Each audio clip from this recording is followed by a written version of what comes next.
This is a story about a king who conquered without an army, a king who built a library in the Dark Ages, a king who united a continent through war and religion. Meet Karl de Grasse, aka Charlemagne. Charles the Great, aka the Father of Europe. Chapter 1. The Making of a King. The year is 742, and in a small village near Paris, a baby is born. His name is Karl, which means free man. And if his family name is any indication, he was destined for greatness, because his dad is Pepin the Short, the most powerful Frankish king in generations. Now, I know what you're thinking. Who are the Franks? Well, back then, everyone west of the Byzantine Empire kind of thought of themselves as Roman, including the Franks. They spoke a Germanic language, but thanks to 2 centuries of intermarriage with the Gallo-Roman aristocracy, they also considered themselves heirs to Rome, and Pepin wanted to make sure his son knew that too. Basically a figurehead, but at 13 years old, he was the perfect candidate for the job. Now meanwhile, Karl's uncle, Charlemagne, got the other half the kingdom, and for a while, these 2 Carols ruled together. But by 768, Charlemagne was dead, and now Karl, well, he was a king, and not just any king, mind you. His lands covered roughly modern-day France, northern Italy, and part of Germany. But as we discussed last week, Europe was a patchwork quilt of independent lords, dukes, and kings. So if you want to be a big fish in a tiny puddle, being king of the Franks wasn't so impressive. But Karl had bigger dreams. Dreams of restoring the glory of Rome. You see, after the fall of the Western Roman Empire in 400, every Frankish king claimed the title of the one true Roman emperor. But no one outside the realm of Germania took them seriously. In fact, recently, the Lombard king had invaded these lands and pillaged right up until Pepin stopped him. So when Karl came to power, he had a lot of work to do, like reasserting Frankish control over the north. See, when he inherited the throne, the Saxon Duke of the North had rebelled against the Frankish king. So when Charlemagne died, young Karl went straight to war. Now, mind you, he did not defeat the Saxons immediately. In fact, his campaigns took 8 years. But you don't need brute force to be a good warrior. Instead of killing them, he'd let them keep their land and their lives.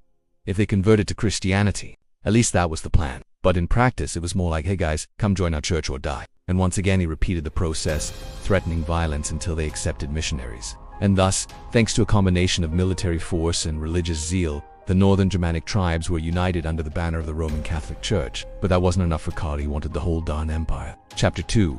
The Sword and the Cross. If you thought Karl was done fighting, oh no buddy, he had just gotten started. They were the Vikings. And since Karl was the self-proclaimed defender of Christendom, he felt compelled to stop them. Meanwhile, further south, the Lombards were rebelling again. So first things first, Karl assembled an army and headed south to put down that Lombard rebellion. We're talking 40,000 men here, mostly infantry, with 2,000 cavalry reserves. But back then, quantity wasn't everything. If you had elite troops, you didn't need numbers, and Karl had the elite troops. Remember, this was the era of the Dark Ages, so warfare was basically medieval gang warfare. But Karl's gang fought better than the rest.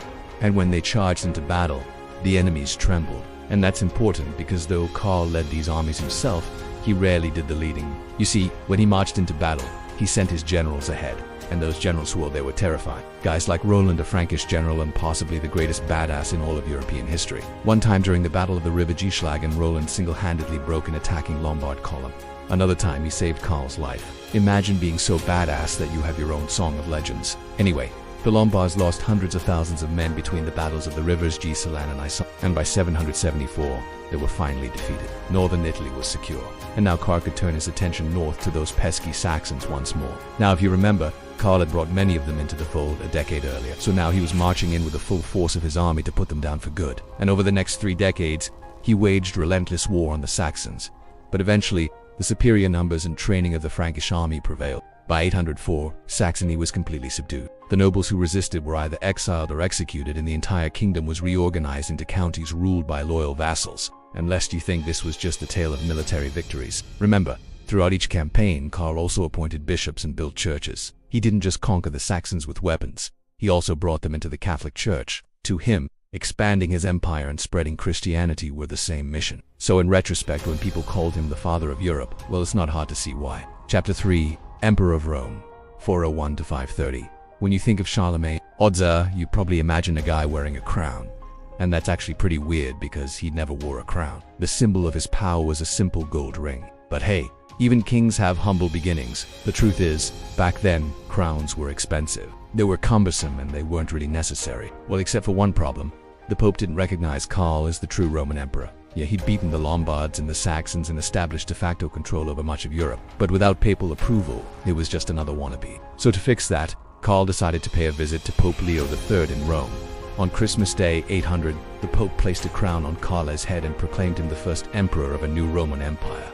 But they hadn't set foot in Italy in centuries. For all intents and purposes, the Western Roman Empire was dead. So in crowning Karl, the Pope was acknowledging reality and giving legitimacy to a new leader of Europe. Problem was, back in Constantinople, they didn't exactly think that was cool. Chapter 4, Ruler and Reformer. In theory, the Byzantines had the right to veto any changes to the Roman Empire. In practice, they were 2,000 miles away and preoccupied with their own affairs, so they ignored it. And thankfully for Karl, because now he was officially the emperor of the Romans, the true successor to Augustus and Constantine. But how was that going to change anything? Well, for starters, he got to wear a crown.